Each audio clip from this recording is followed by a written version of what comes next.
The Galaxy Council chamber stood silent, a vast dome of crystal and light filled with hundreds of species from every corner of known space, now held its breath. The representatives, creatures of metal, scale, and mist, turned their many eyes, sensors, and lenses toward a single human standing at the center podium. The human ambassador adjusted his simple gray jacket, looking oddly calm among the swirling colors of alien robes and holographic insignias. The council speaker, a tall being of translucent form, finally broke the silence. His voice echoed across the chamber, translated automatically into hundreds of tongues. Ambassador, we have reviewed your planet's request for resource trade authorization. But your data, your claim is extraordinary. You claim your world has surface water. The hall erupted in disbelief. Voices of confusion and laughter rippled through the tiers. Some banged their appendages against their tables. Others released bursts of color from their photoplasmic skins, the universal gesture of amusement. Impossible, someone hissed through the speakers. A world covered with liquid water? Unstable, corrosive, lethal to most organics. It cannot sustain advanced life. The human raised a brow. And yet, he said, we're standing here, aren't we? The laughter faded a little. His voice, though calm, carried something deeper, something firm, almost dangerous. Earth, he continued, has oceans. Not tiny puddles or vapor lakes like your desert moons. Real oceans. Deep, restless, alive. 70% of our world is covered in water. The murmurs turned uneasy. The council speaker tried to recover the order. Ambassador, even if this were true, such an environment would be too unstable for civilization. How could any species thrive surrounded by a substance capable of dissolving metal and drowning entire continents? The human smiled faintly. Because we learned to live with it, to respect it, to use it. Water gives us storms that can tear cities apart, but it also gives us life. It carved our valleys, cooled our machines, fed our crops, carried our ships. It taught us patience and survival. We built our homes where floods could reach. We sailed across deadly seas before we even dreamed of space. He paused, looking around the chamber where the silence had turned heavy. You see instability. We see challenge. You see danger. We see potential. The speaker's form flickered, colors of thought moving across its surface. Ambassador, forgive my directness, but how can your people be so reckless? The human gave a slow grin. We call it courage. That word hit the chamber like a wave. Courage was not a familiar concept among most species here. The council had long considered emotion an evolutionary flaw, something primitive civilizations clung to before developing collective logic. Yet this small species from a blue world dared to speak of it proudly. Another delegate, a creature of stone and glowing veins, leaned forward. If your world truly contains so much liquid water, it must be geologically violent.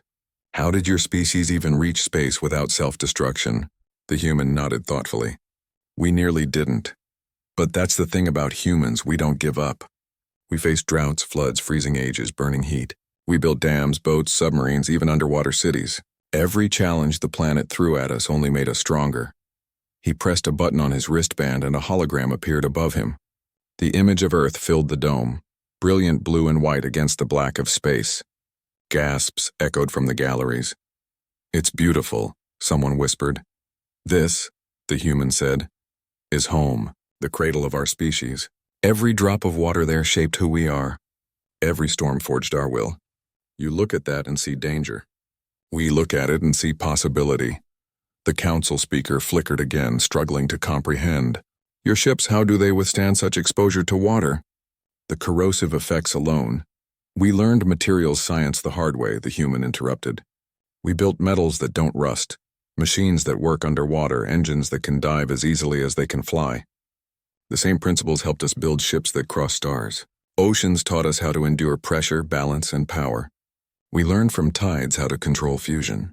Our world's fury became our greatest teacher. The words rippled through the hall. Even the most skeptical delegates now stared with a mix of fear and fascination. One delegate, a scaled creature whose species had long ruled the council's military arm, leaned forward. If your people truly come from such a hostile planet, what happens when that same spirit meets the galaxy's conflicts? The human's expression hardened just slightly. We prefer peace, but we are not strangers to conflict. Every generation we fought storms, famine, and fire. When we found peace, it wasn't given, it was earned. So if conflict finds us among the stars, we'll face it the same way we faced everything else. A chill passed through the chamber. Some beings recoiled slightly, sensing the quiet certainty in his tone. Others leaned in, intrigued by the unshakable composure. The speaker finally asked, "And you believe your people can survive beyond your homeworld, in environments unlike your oceans?" "We already have," the human replied. "Mars, the Moon, Europa. We've adapted to each one. We built domes on deserts, tunnels in ice, stations in vacuum. We carry our own water when the world offers none. And when it offers too much, we learn to breathe through the storm." The hologram shifted again, now showing footage of human colonies, cities under transparent domes, stations orbiting gas giants, settlements under alien skies. The council members watched, awestruck. "Your species has done all this," the speaker said quietly, "after living on such a volatile world." "Exactly," the human said. "We didn't grow soft in paradise. We grew strong in chaos.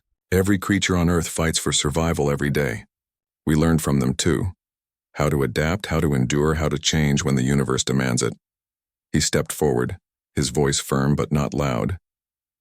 "You see, the reason Earth matters isn't just its water. It's what that water made of us. It made us explorers, builders, fighters, survivors. You look at us and wonder how we came from a world that dangerous. But the truth is that danger is why we're here." A murmur swept the council again. Some of the younger species seemed inspired, while others grew visibly uneasy. The idea that life could not only survive but thrive in such peril defied everything their scholars taught for centuries. One representative, a being of mist and light, spoke with disbelief.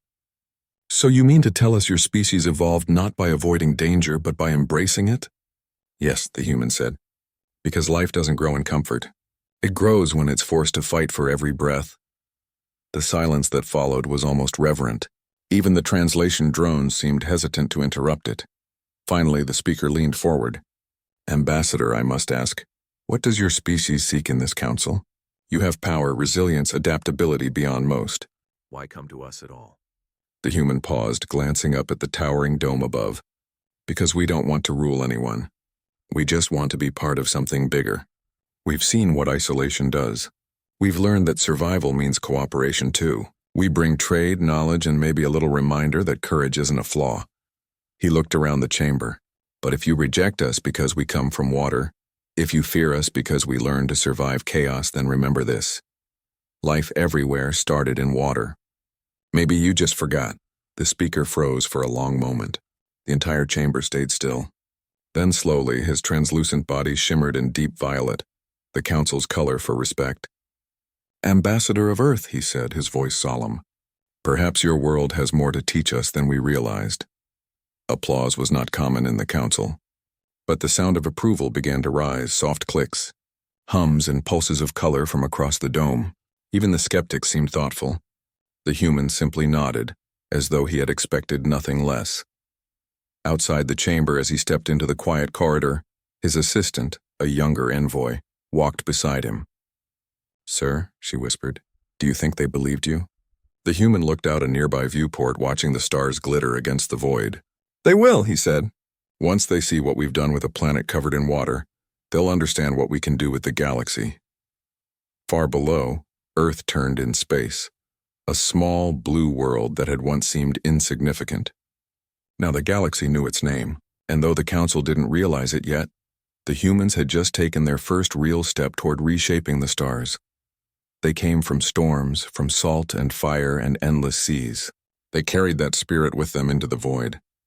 The galaxy had been warned, gently, politely, that humanity was not to be underestimated, because when the universe trembled at the thought of chaos, humans remembered home and smiled.